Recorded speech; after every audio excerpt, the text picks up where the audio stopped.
revenue impact will be around 11.7 billion pesos in 2023 alone. Tax compliance procedures will be simplified to promote ease of paying taxes. We will pursue measures to determine possible undervaluation and/or trade misinvoicing of imported goods.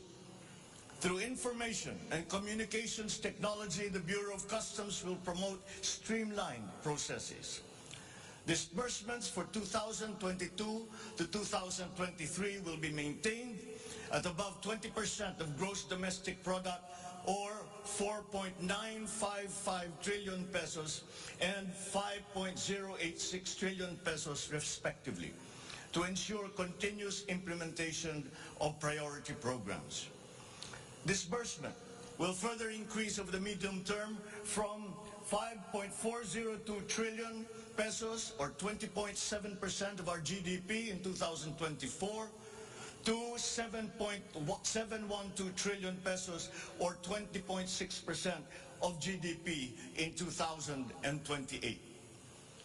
The medium-term fiscal strategy of this administration seeks to attain short-term macro-fiscal stability while remaining supportive of the country's economic recovery and to promote medium-term fiscal sustainability.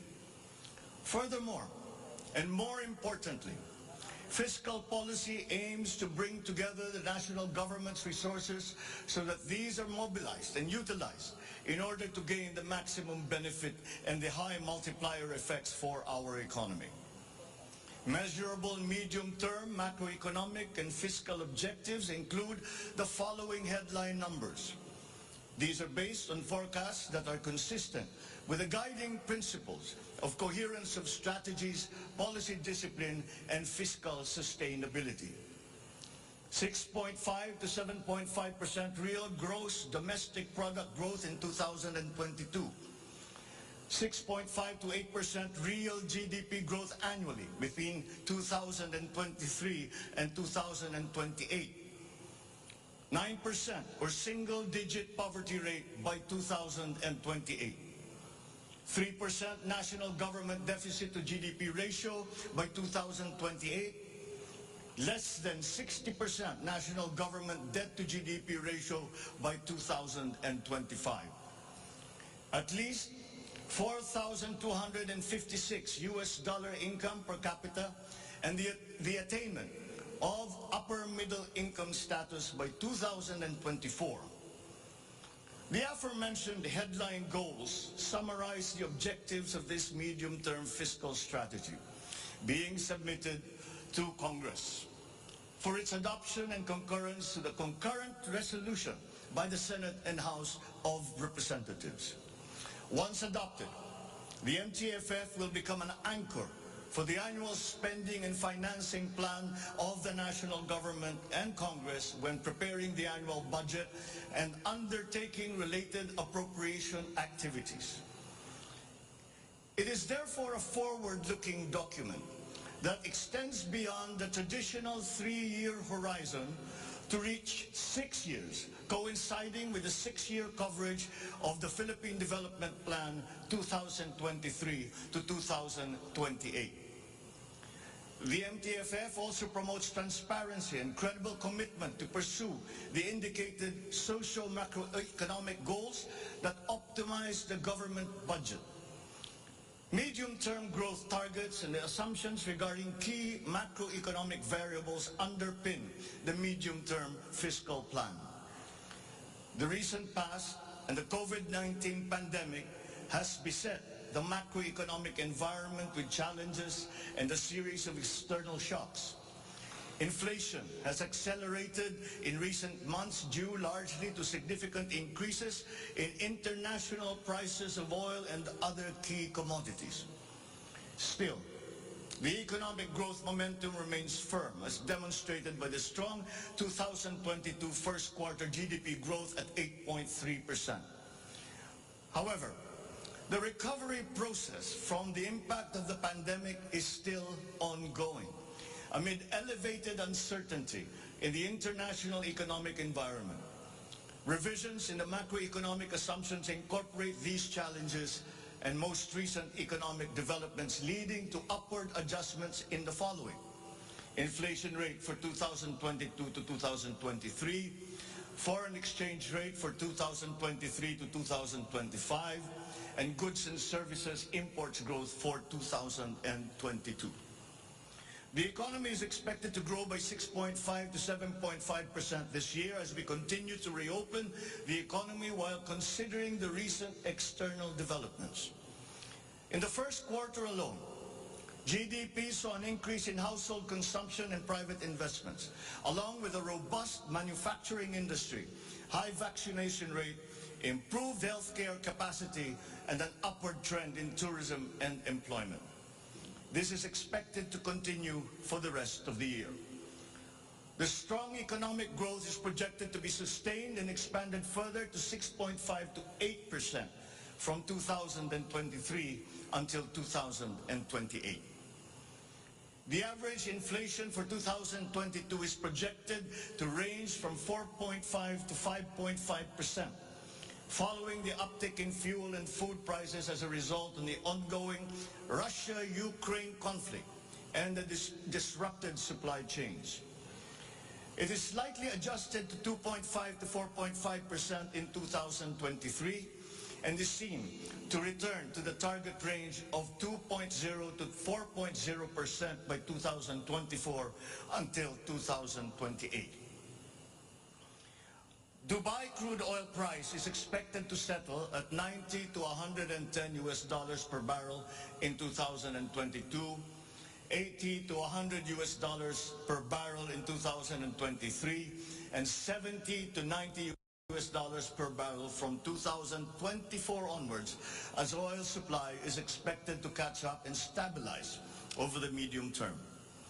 The Philippine peso is projected to average between 51 to 53 pesos per US dollar in 2022 and 51 to 55 pesos per US dollar from 2023 onwards due to aggressive monetary policy tightening by the US Federal Reserve, market aversion amid the Russian-Ukraine conflict, and again, increased global oil prices. Lastly, exports of goods are expected to grow by 7% in 2022 and 6% from 2023 to 2028. On the other hand, imports of goods are projected to grow by 18% in 2022, 6% in 2023, and 8% from 2024 to 2028. I have instructed the NEDA to coordinate with other agencies and work on the Philippine Development Plan for 2023 to 28 and to submit to me the complete blueprint and progress of its implementation not later than year-end.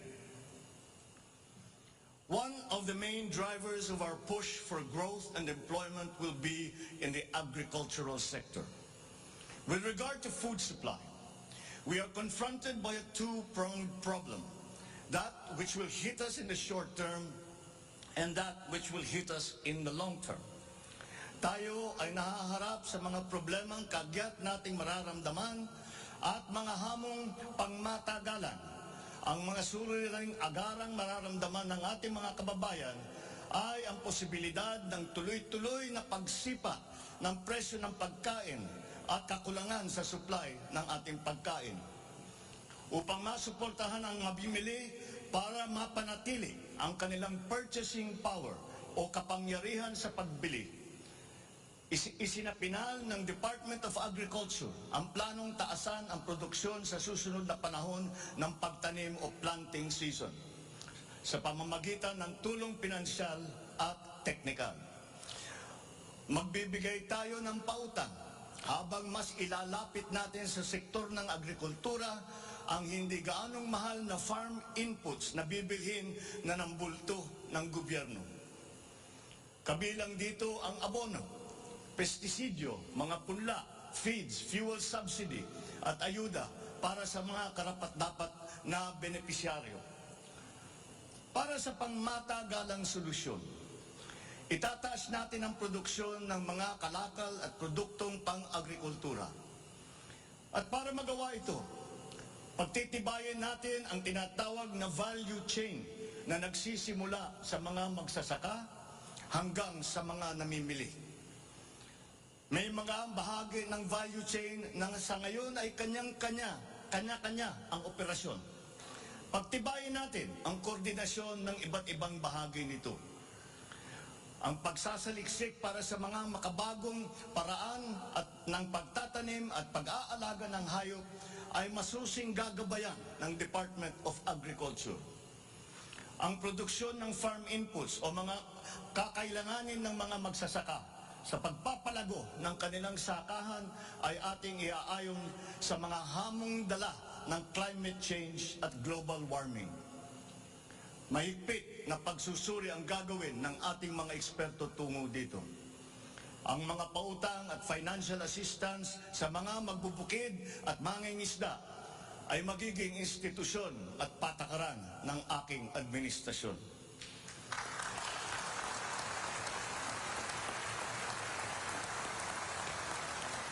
Ipapaprioridad natin ang modernisasyon ng mga sakahan sa pamamagitan ng mga makabagong teknolohiya para sa ating mga magsasaka. Atin palalawakin ang mga palaisdaan, babuyan at manukan. Lahat ng ito gagamitan ng siyensya para tumaas ang produksyong agrikultural.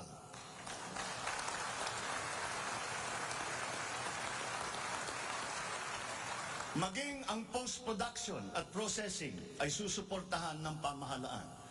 Gagawa tayo ng national network ng farm-to-market road upang mas mabilis na mailakbay ng mga magsasaka ang kanilang mga produkto sa mga pamilihan. At gagawa tayo ng mga paraan upang maramdaman ng mga mamimili ang pagluluwag ng presyo ng mga produktong pagkain sa kayang halaga, gaya ng muling pagbubuhay ng mga Kadiwa Center. Hindi ito magagawa sa isang araw. Hindi magagawa sa isang buwan o isang taon lamang. Ngunit, kailangan na natin simulaan ngayon.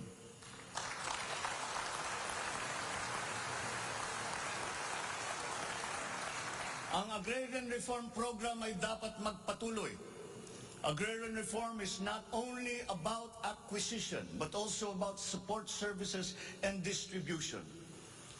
To assist this, I intend to issue an executive order to impose a one-year moratorium on the payment of land amortization and interest payments.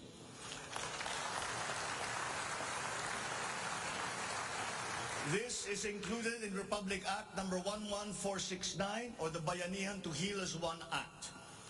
A moratorium will give the farmers the ability to channel the resources in developing their farms, maximizing their capacity to produce and propel the growth of our economy.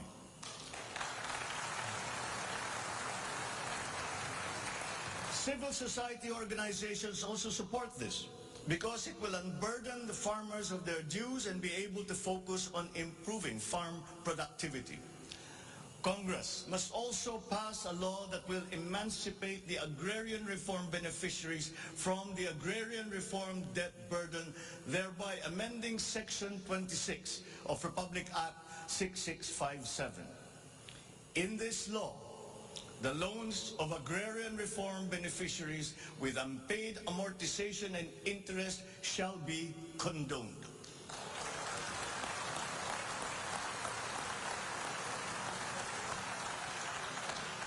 Layunin ng batas na ito ay burahin ang hindi mabayarang utang ng ating mga magsasaka na benepisyaryo ng agrarian reform. Agrarian reform beneficiaries who are still to receive their awarded land under the Comprehensive Agrarian Reform Program shall receive it without any obligation to pay any amortization.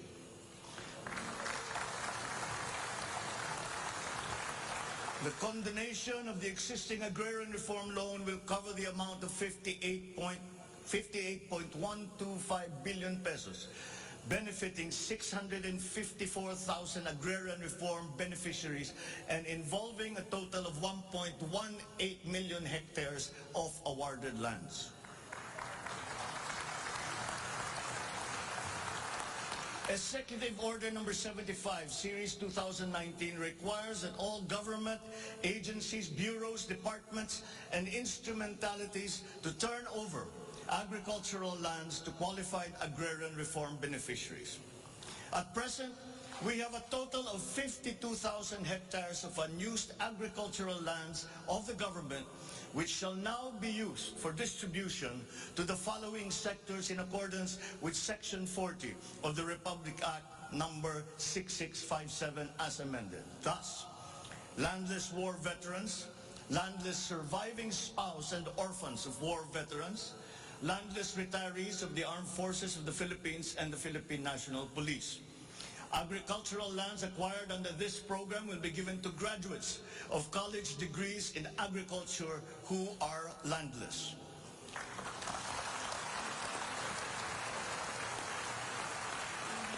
The call of the times is for the infusion of fresh and new blood in the agricultural sector. We need a new breed of farmers equipped with modern agricultural technology able to engage in sustained scientific farming that will not only increase farm yields but also resilience in the face of climate change.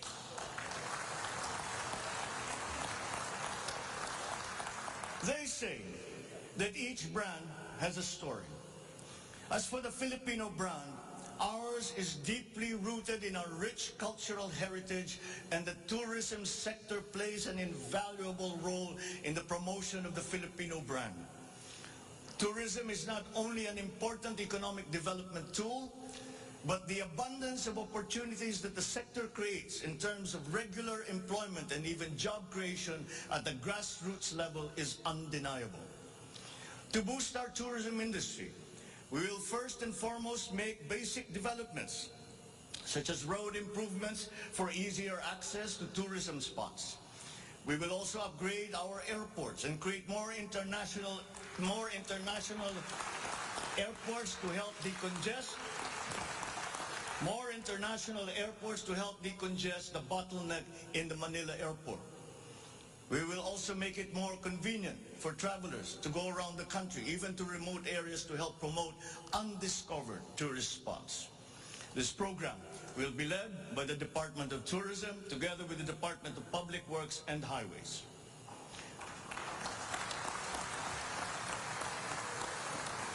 To foster the Filipino brand is to spark our sense of pride and reaffirm our strong sense of identity.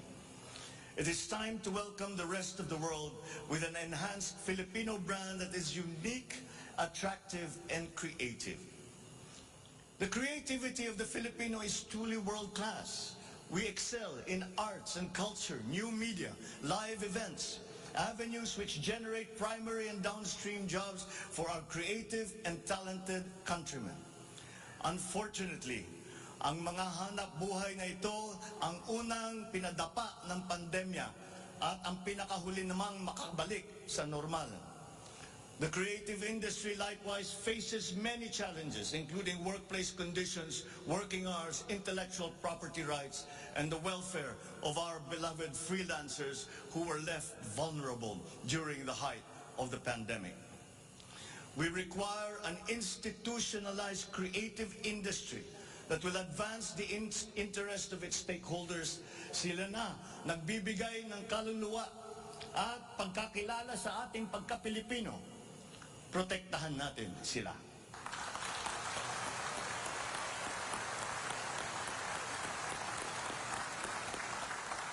The Department of Social Welfare and Development has a large part to play in all of this.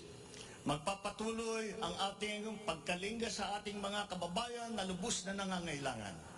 Hindi po natin sila pababayaan. Mangunguna sa pag-aagapay sa kanila ang Department of Social Welfare and Development. Utos ko sa DSWD ang mabilis na pagtugon sa pangangailangan ng mga biktima ng kalamidad at mga iba't ibang krisis. Ang mga field office nila ay inatasan na maagang maglaga ng family food packs at non-food essentials sa mga LGU, bago pa man manalasa ang anumang kalamidad. Magdadagdag tayo ng mga operation center, warehouse at imbakan ng relief goods lalo na sa mga malalayong lugar na mahirap marating. Titiyakin natin na maayos ang koordinasyon ng DSWD at Department of Human Settlements and Urban Development nang sa ganon madali ang pagpatupad ng Emergency Shelter Assistance Program para sa mga biktima ng kahit anong kalamidad.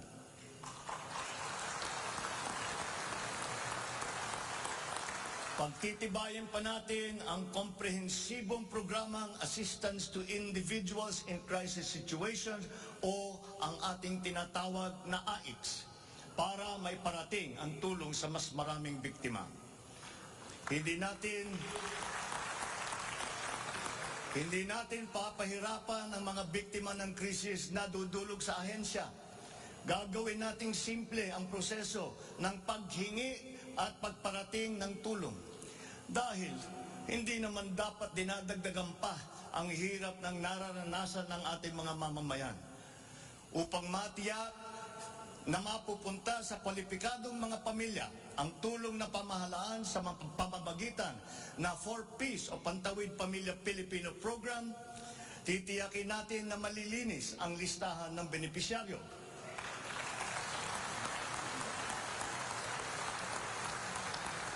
Higit na sa 1 milyong pangalan na ang nakapag-graduate na sa listahan. At nagagalak akong mabatid na sila ay nakakatayo na sa kanilang sariling paa. Kaugnay nito ay inutusan ko ang DSWD na pag-ibayuhin pa ang pagrepaso ng listahan upang maitutok ang pamimigay ng sapat na ayuda sa mga lubos na nangangailangang pamilya. Magpapatuloy ang supplemental feeding program para sa mga bata sa Child Development Centers at Supervised Neighborhood Play at lalo pa nating palalawakin sa taong 2023.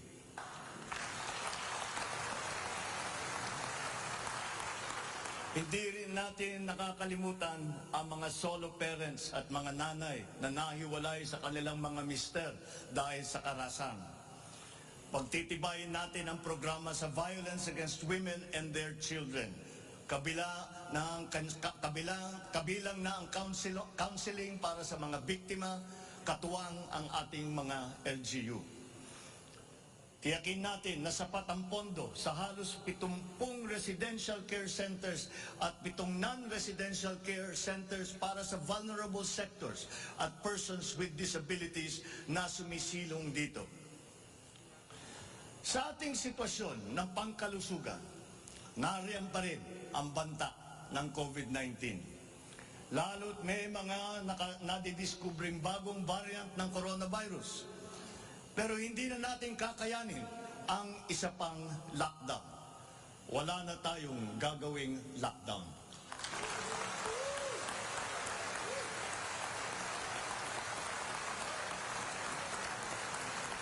Dapat natin balansehin ng maayos ang kalusugan at kapakanan ng ating mga mamamayan sa isang banda at ang ekonomiya naman sa kabilang banda.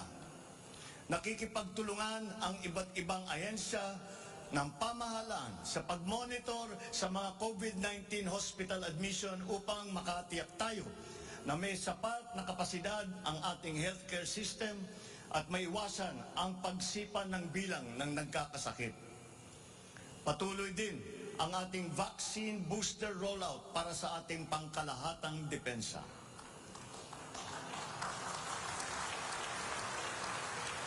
Sa ganitong paraan, kahit pa tumaas muli ang bilang ng mga COVID cases, mananatiling mababa ang bilang ng mga maospital at bilang ng mga namamatay. Sa pamamagitan nito, unti-unti rin tayong masasanay na nariyan ang virus pero hindi na seryoso ang banta sa ating buhay. Iaayon natin ang ating mga health protocols sa kung ano ang ating pangangailangan sa paglipas ng panahon at lalo pang iibayuhin ang kooperasyon kasama ang pribadong sektor upang tumaas pa ang kumpiyansa ng mga mamumunuhan nang sa gayon ay bumalik na tayo sa full capacity, lalo-lalo na ang ating mga negosyo.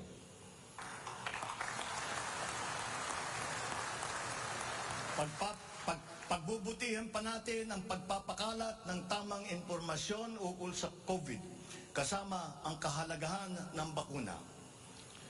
Mananatili muna sa ngayon ang alert level system natin. Pinapag-aralan natin ang ibang paraan ng klasifikasyon upang mas babagay sa kasalukuyang sitwasyon, lalong-lalo na sa pagbabago ng COVID. Sa pakikipagtulungan ng Kongreso, itatatag natin ang ating sariling Center for Disease Control and Prevention at ang isang Vaccine Institute.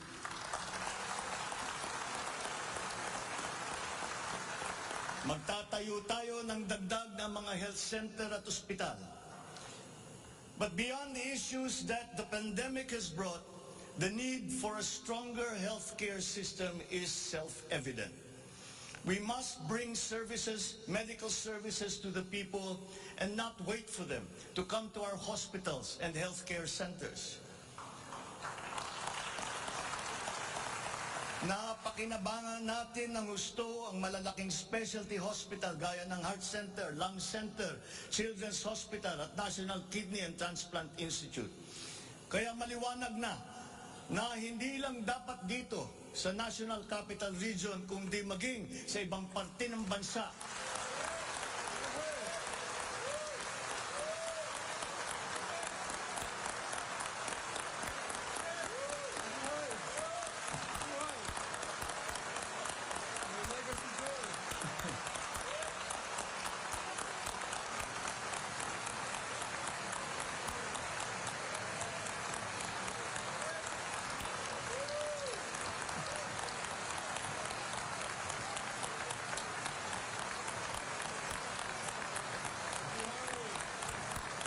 Maliwanag na hindi lamang dapat dito lamang sa National Capital Region kundi maging sa ibang parte ng bansa, kailangan magdagdag ng ganitong uri ng mga pagamutan.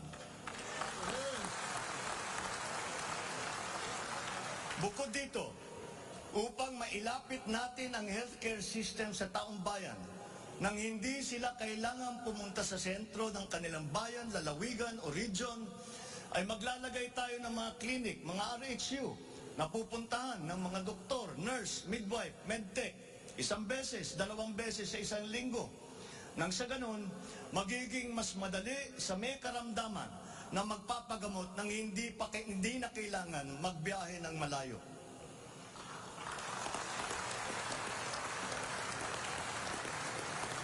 One of the cornerstones of a strong healthcare system is the provision of competent and efficient medical professionals.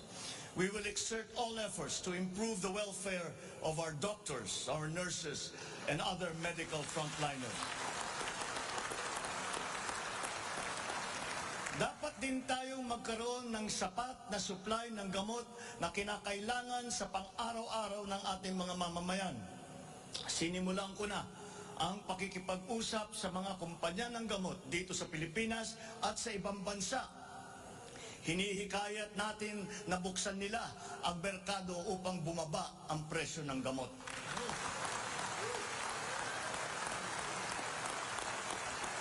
Halimbawa, kung mas marami ang mas murang generic o hindi branded na gamot sa merkado, mas bababa rin ang presyo dahil sa kompetisyon.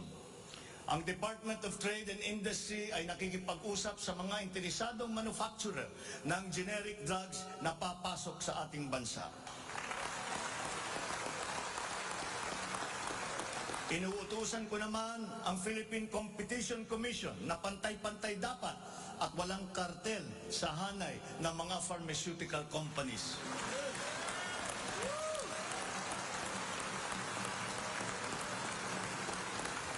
Dahil kapag bukas ang merkado, bababa ang presyo ng gamot para mapakinabangan ng ating mga mamamayan. This is one of the hard lessons that we learned when the pandemic struck, and therefore we must act on that shortcoming.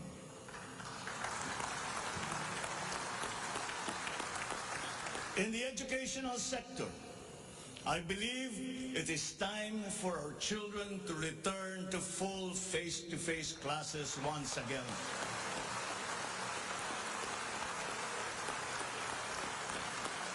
The Department of Education, led by our highly able Vice President Sara Duterte, is now preparing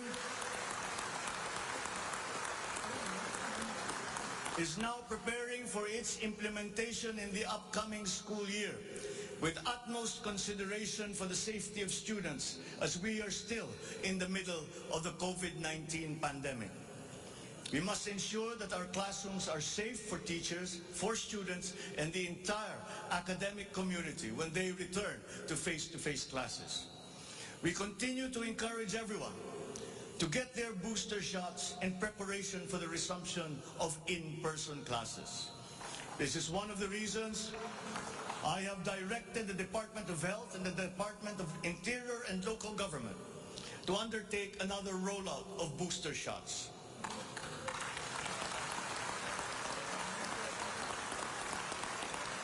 The condition and availability of schoolrooms for our students must also be addressed, again, in coordination with the Department of Public Works and Highways.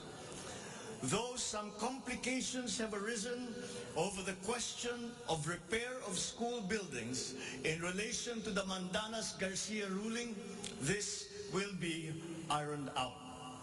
We have been in discussion with local government leaders, governors, and mayors in the last few weeks to determine with the LGUs what is actually practicable, what functions belong to the LGUs, and what belong to the national government. There have also been lengthy discussions on the continuation and viability of the K-12 school system.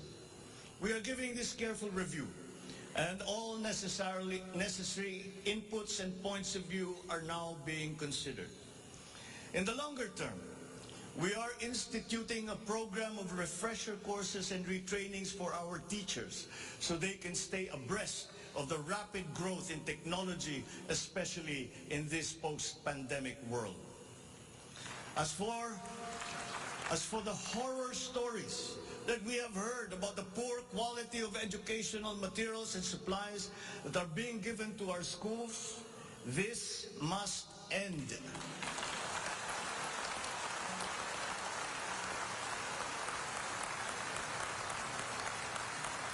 Our children must always be equipped with the best that we can provide.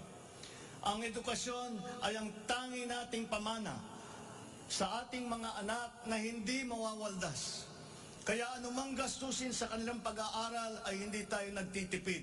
Hindi rin tayo nagtatapon. And once again, I am not talking about history or what is being taught.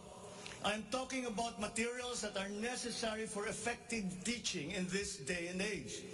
Children now need connectivity to the internet. They need devices to use. They need computers, educational tools.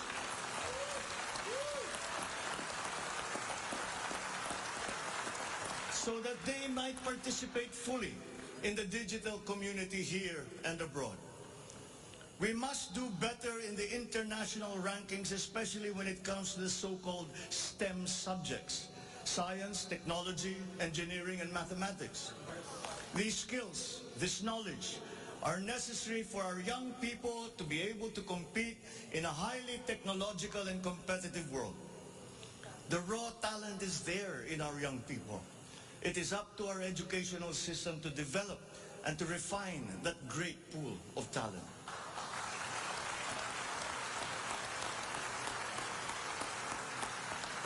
Foreign employers have always favored Filipino employees because of our command of the English language.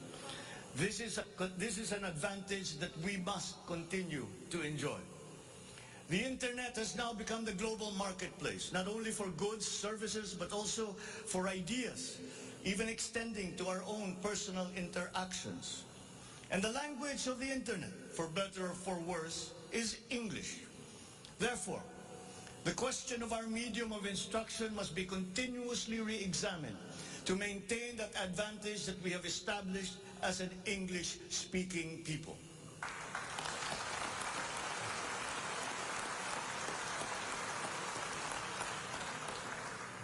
On a related subject, we are entering an age of exponential adoption of technology. It is the fourth industrial revolution. This will be characterized by the infusion of technology into almost every facet of our lives. Breakthrough technologies in the areas of quantum computing, artificial intelligence, nanotechnologies, the Internet of Things, robotics, self-driving electric vehicles, 3D printing, virtual and augmented realities, among others, that will radically transform the way business is done. The scale and the speed at which these innovations are introduced universally into our everyday lives and activities is unprecedented in our recorded history. We cannot stand idly by. The mission of our Department of Information and Communications Technology is to identify and utilize these innovations to improve governance. It has the daunting task now of transforming our government into an agile bureaucracy that is responsive to the needs of the public. Provide good and solid data to ensure informed decision-making, as well as allow secure and seamless access to public services. The voluminous records stored in the government warehouses and archives have to be digitized.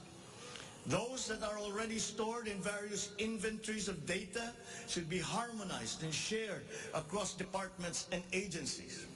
Needless to say, these have to be kept in large data centers that are secure yet accessible. The national ID will play an important part in this digital transformation.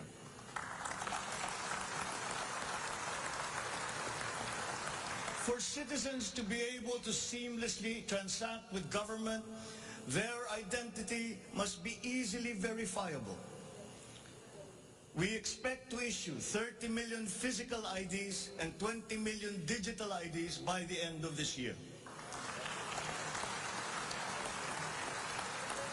The target is to accomplish the issuance of about 92 million IDs by the middle of next year. As the world moves into rapid digitalization, the digital divide will become more pronounced. The depth and breadth at which these technologies will be transformative in our lives is fully expected. This will open new opportunities for the creation of wealth, but will also likely create inequalities. Hence, universal connectivity will be a vital component in order to ensure that no citizen is left behind.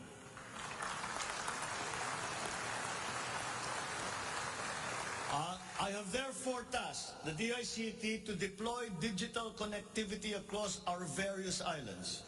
This will be done through the implementation of the National Broadband Plan, the Common Tower Program, connecting our geographically isolated and disadvantaged areas via our Broadband ng Masa project.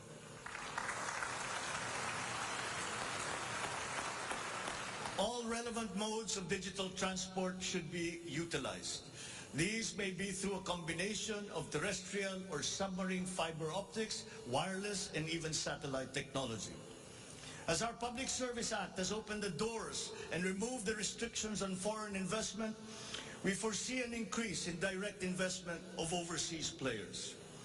This will translate into better quality, availability and affordability of telecommunication services all over the country. We come now to infrastructure. The backbone of an economy is its infrastructure. The infrastructure program of the Duterte administration must not only continue, but wherever possible, be expanded.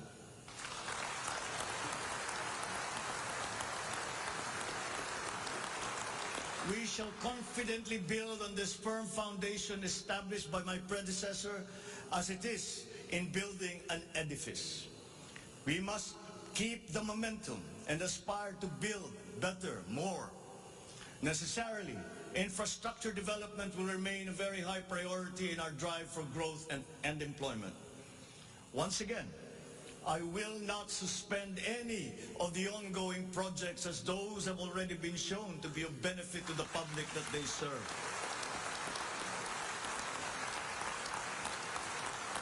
We will continue to study the proposals that have been made. Infrastructure development spending will be sustained at 5 to 6% of GDP. The planned expansion of infrastructure projects, I believe, would be possible if we continue to encourage the participation of the private sector in the development of our programs. Public-private partnerships, or PPPs, hold great potential for that expansion, for infrastructure development and for innovation. Our infrastructure development is of primary importance as it is a necessary element to improve many other sectors, to include agriculture, tourism, general economic activity, and even to governance. It is my belief also that we have missed some great opportunities to develop our rail transport system. It is clear in my mind that railways offer great potential as it continues to be the cheapest way of transporting goods and passengers. We can build upon already existing lines by modernizing these old railway systems.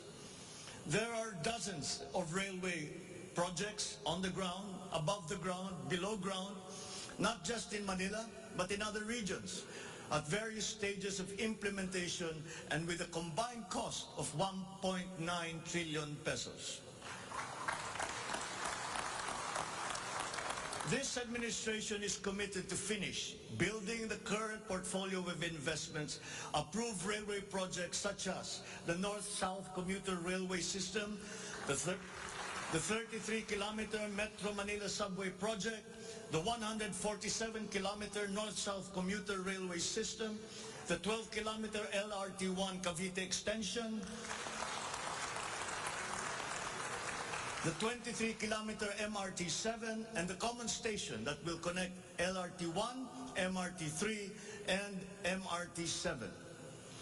And beyond NCR, larger scale railway systems like the 102-kilometer Mindanao Railway Project,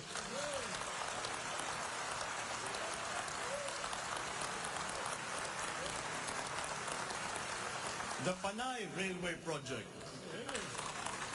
and the Cebu railway system will be integrated as a vital part of our transport and communication systems.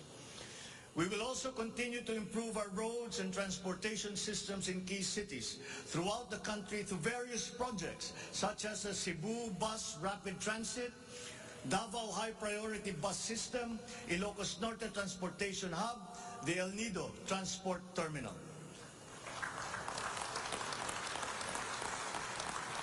My order to the Department of Transportation, or DOTR, is really very simple. Full speed ahead.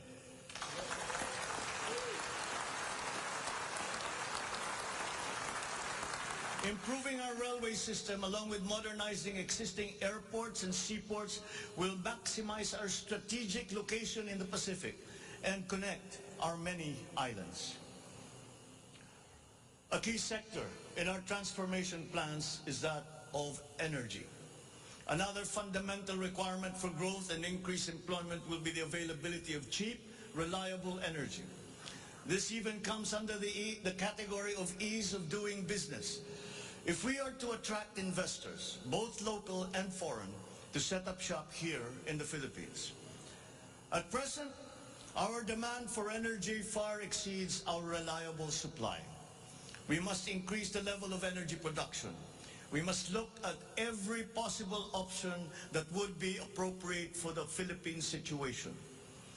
There is some room to expand our present power supply through existing power sources, but this is only to a very limited extent. We must build new power plants.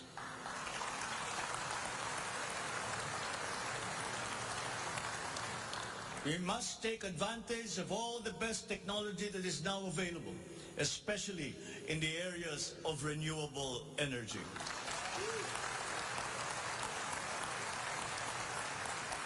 Our search for new power sources should always be with an eye to improving the mix of the energy supply between traditional and renewable sources. The technology on renewable energy is progressing rapidly, and many of these technologies are appropriate for the Philippines. We have already begun windmill power. We are now expanding very quickly our solar power production. For both offshore and onshore wind turbines, for example, The World Bank has calculated that there is a potential for 255 gigawatts by the year of 2030. Solar power has steadily increased its efficiency in converting sunlight to electrical power, which is particularly attractive for the Philippines. Because unlike wind power, solar power is practical almost everywhere in the Philippines all year round. In the move to lowering our carbon footprint caused by energy production, our advancement to renewables will have a lead time. In the interim, natural gas will hold the key. We will provide investment incentives by clarifying the uncertain policy in upstream gas, particularly in the area close to Malampaya. This requires clarification of the processes and review of service contracts policy. I believe that it is time also to re-examine our strategy towards building nuclear power plants in the Philippines.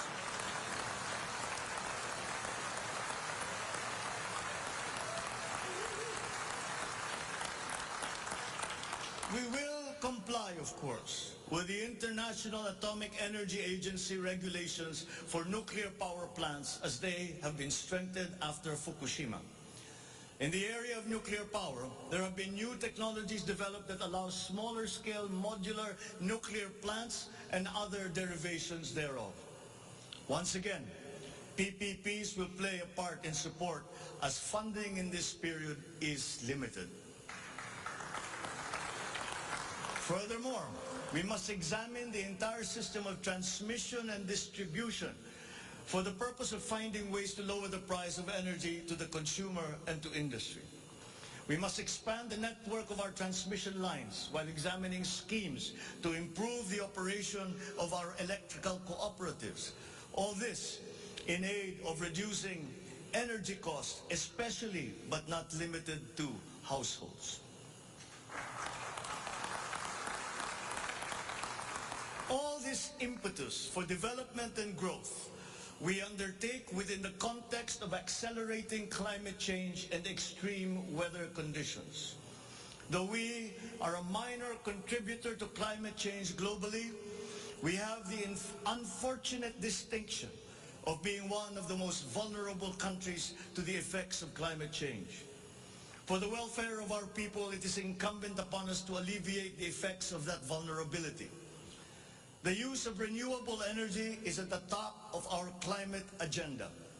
We will increase our use of renewable energy sources such as hydropower, geothermal power, solar, and wind. Geographically, we are a disaster-prone country. Capacity building for our natural disaster resiliency is therefore a must. Investment in science and technology is imperative to enable us to have accurate weather forecasts and on-time disaster alerts. Studies show that already now, many areas in the Philippines are at high risk from the rise in sea levels brought about by the increase in global temperature. We must adapt to this phenomenon with disaster-proof planning for our communities. We will also look into the precarious fresh water supply situation in the country, especially in our urban areas. Many of our water supply systems date back to the 1950s, and they must now be rehabilitated and improved. I've instructed the DNR, together with the DPWH, to explore possible partnerships with the private sector to address this crucial situation. The Philippines has excellent laws on the environment, but we have to guarantee that these laws are properly enforced. And this will require a great deal of coordination and cooperation between concerned government agencies and private stakeholders. Companies who exploit our natural resources must follow the law.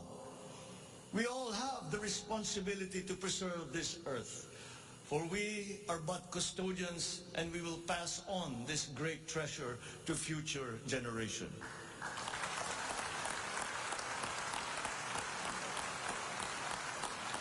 There is no question that the preservation of the environment is the preservation of life. If If we cannot mitigate climate change, all our plans for the economy, all our plans for our future will be for naught. Bawat Pilipino sa ibayong dagat na nagsasakripisyong lisanin ang kanyang pamilya sa Pilipinas upang maghanap buhay ay nararapat lamang magkaroon ng pamahalaang matatawag nilang tahanan habang nasa ibang bayan. Ito ang papel na gagampanan ng kagawaran ng manggagawang mandarayuhan o Department of Migrant Workers matapos itong ideklara bilang ganap na ahensya ng gobyerno ng isang taon. Ang kagawarang ito ang magsisilbing kanlungan ng ating mga kababayan sa gitna ng mundong walang kasiguruhan at mahigpit na kompetisyon. Ito ang maglalatag sa kanila ng mga oportunidad.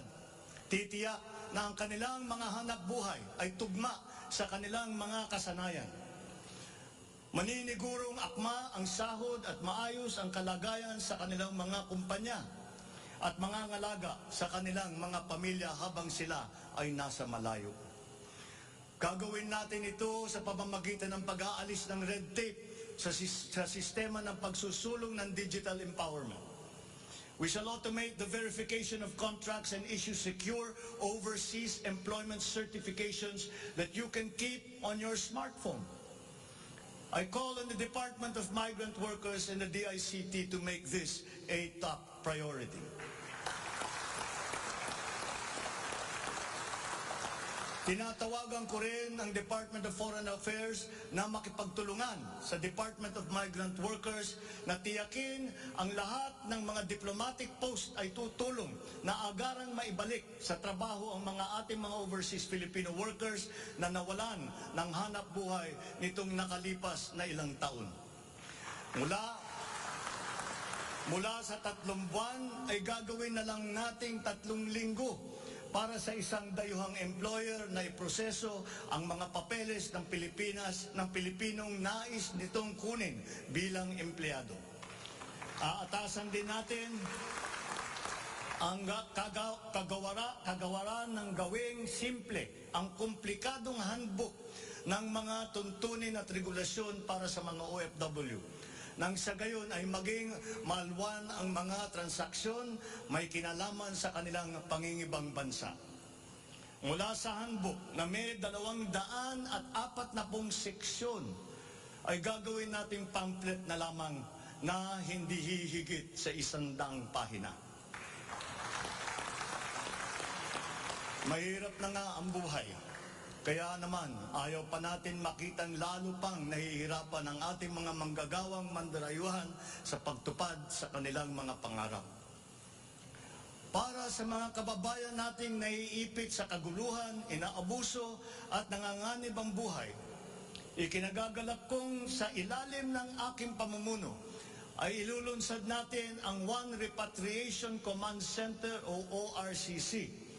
Ilalaan natin ang isang social media platform ng Department of Migrant Workers at ang hotline upang matulungan agad at maligtas sila mula sa mas higit na kapahamakan. Noon, nangungutang pa ang isang ina ng bawat OFW upang sumakay ng barko para pumunta sa Maynila at mangatok sa iba't ibang ahensya para mapauwi ang anak na inaapi. Ngayon, kami na ang tatawag sa mga magulang ng OFW para sabihin sa kanila ang petsa kung kailan nila mayayakap at makakapiling ang kanilang mga anak.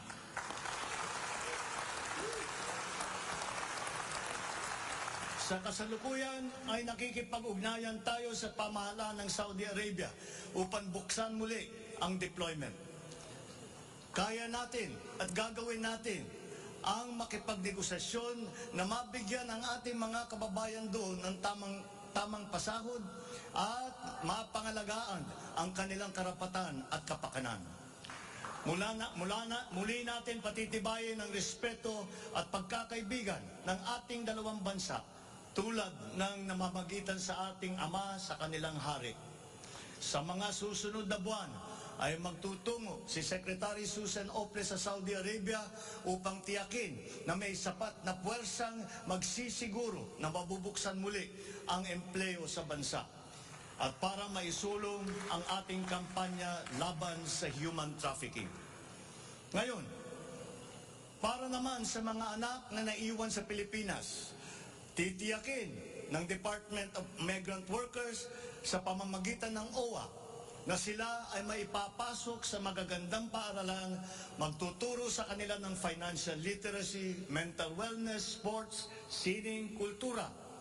Ito ay mangyayari sa pakikipagtulungan ng iba't ibang ahensya ng pamahalaan. Alagaan natin ang kabataang Pilipino sapagkat sila ang kinabukasan ng ating inang bayan.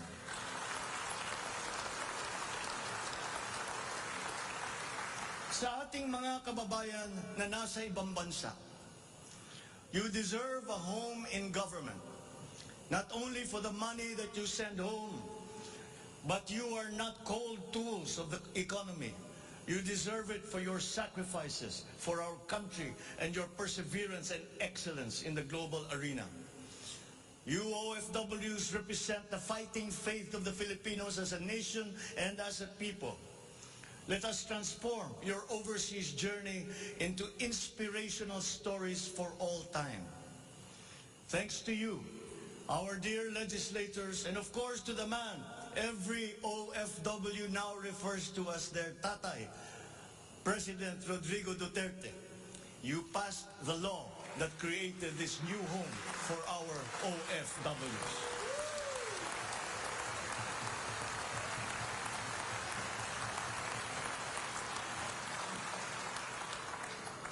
On the area of foreign policy, I will not preside over any process that will abandon even 1 square inch of territory of the Republic of the Philippines to any foreign power.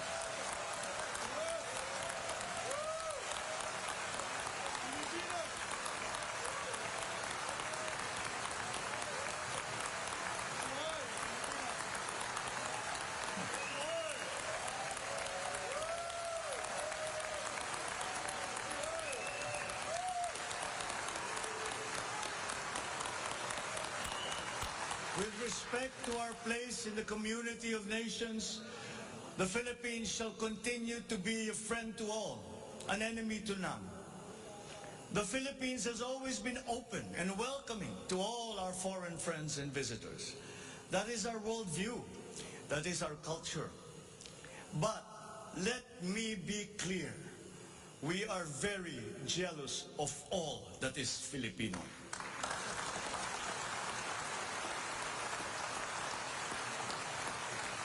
We will be a good neighbor, always looking for ways to collaborate and cooperate with the end goal of mutually beneficial outcomes. If we agree, we will cooperate and we will work together. And if we differ, let us talk some more until we develop a consensus. After all, that is the Filipino way. But we will not waver. We will stand firm in our independent foreign policy with the national interest as our primordial guide.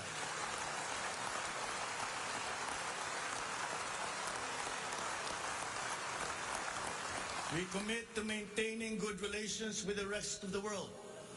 As a matter of fact, it is my sincere belief that the need for strong bonds and collaboration among nations emerges in the direst of times, such as in a pandemic.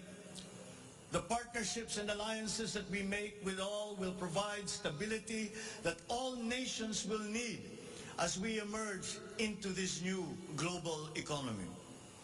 The Philippines will continue to promote stronger and multifaceted relationships with all our partners around the world.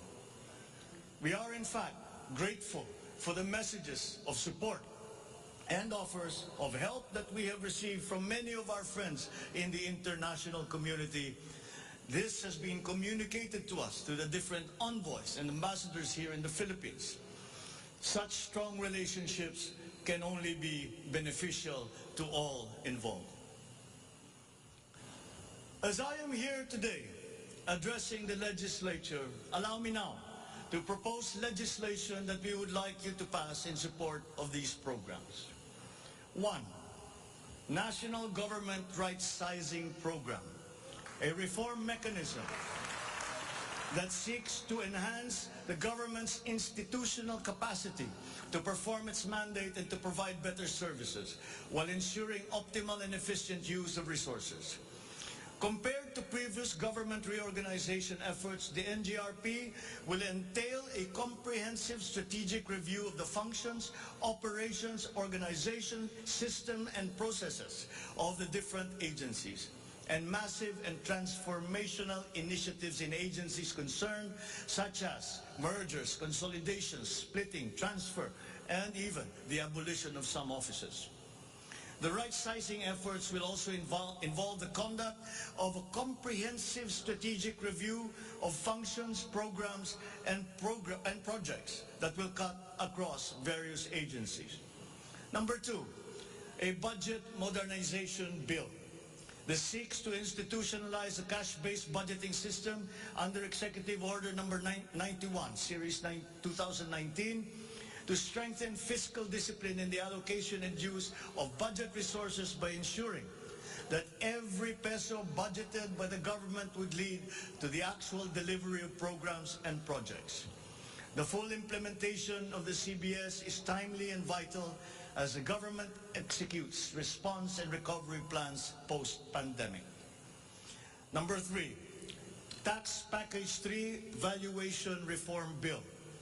This bill provides for the A, establishment of real property values and valuation standards across the country, and B, the development of real property information system that provides for the database of all real property transaction and declarations in the country. Number 4, Passive Income and Financial Intermediary Taxation Act.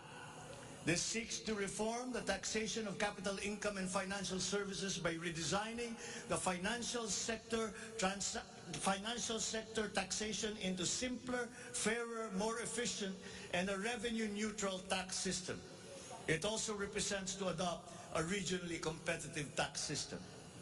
Number 5, E-Government Act, which provides for the establishment of the E-Government Master Plan, which shall cover all e-government services and processes.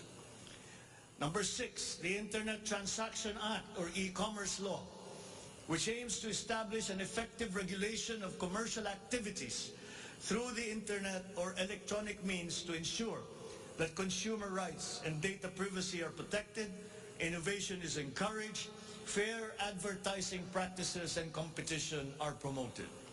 Online transactions are secured, intellectual property rights are protected, and product standards and safety are observed. Number 7, Government Financial Institutions Unified Initiatives to Distressed Enterprises for Economic Recovery.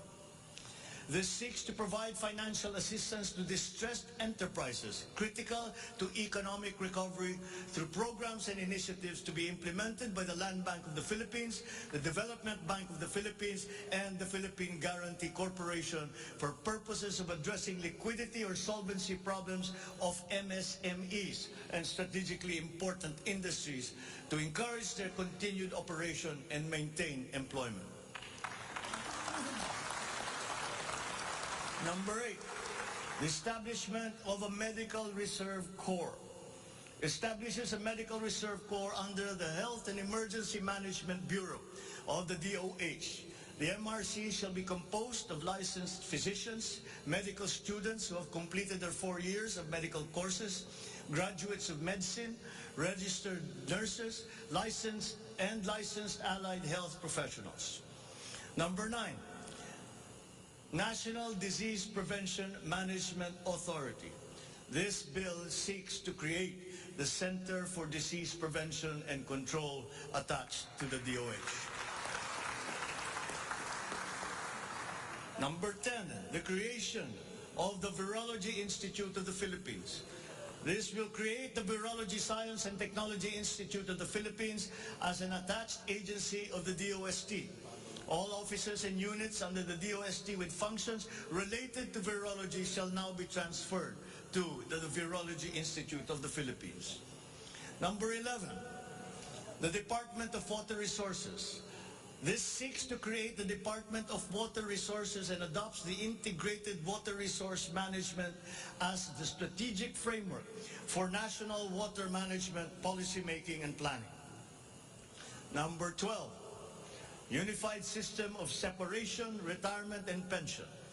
This grants a monthly disability pension in lieu of disability benefits provided under existing laws for military and uniformed personnel retired by reasons of disability.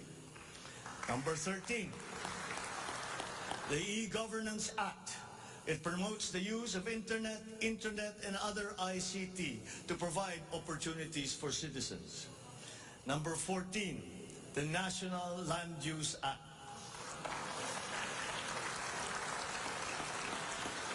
This will provide for a rational and holistic management and development of our country's land and water resources, hold owners accountable for making these lands productive and sustainable, strengthen the LGU to manage ecological balance within its jurisdiction.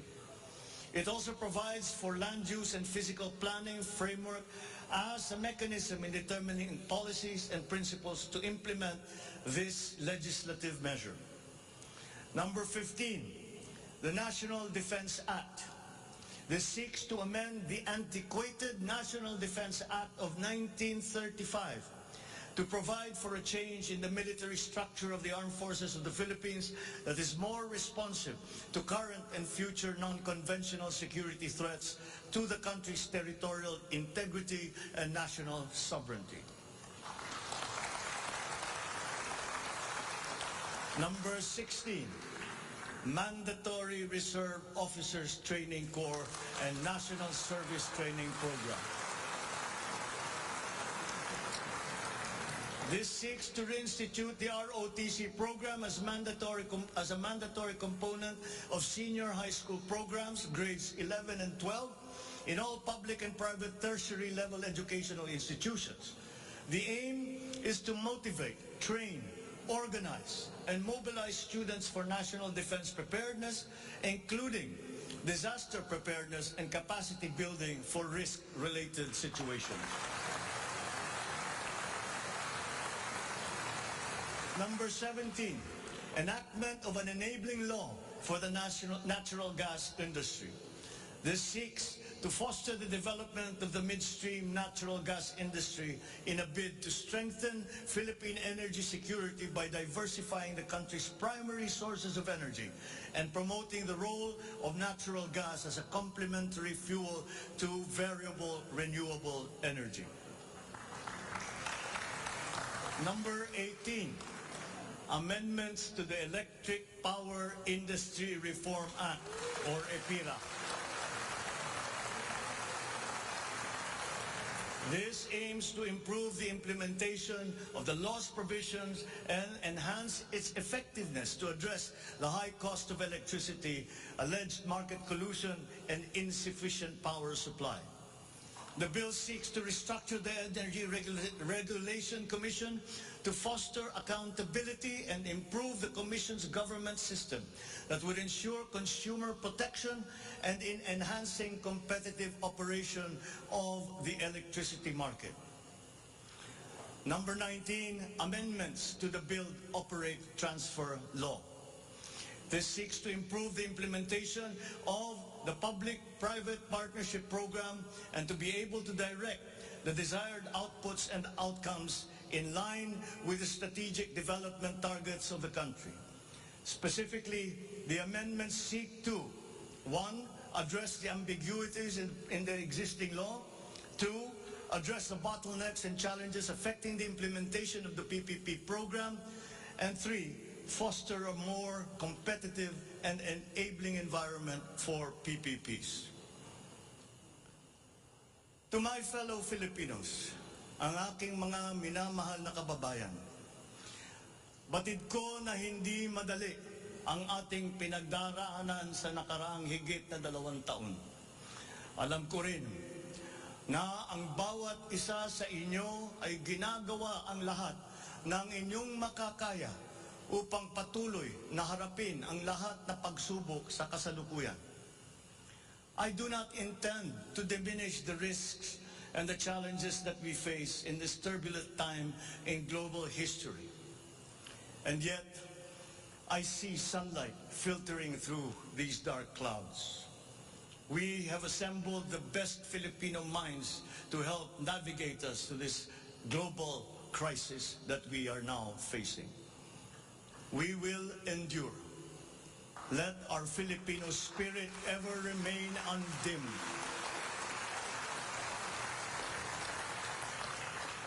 I know this in my mind. I know it in my heart. I know it in my very soul. The state of the nation is sound.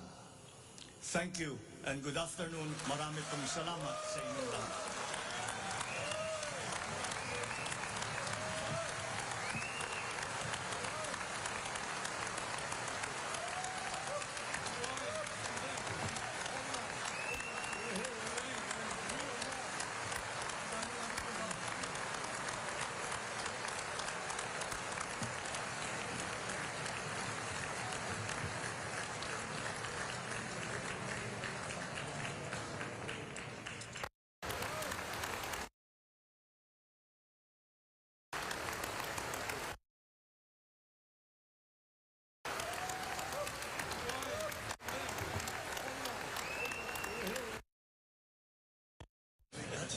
And you touch the Yeah, I couldn't leave anything out.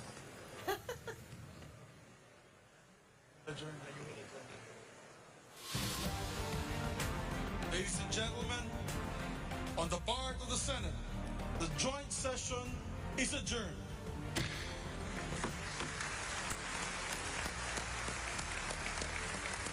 On the part of the House of Representatives, the joint session is adjourned.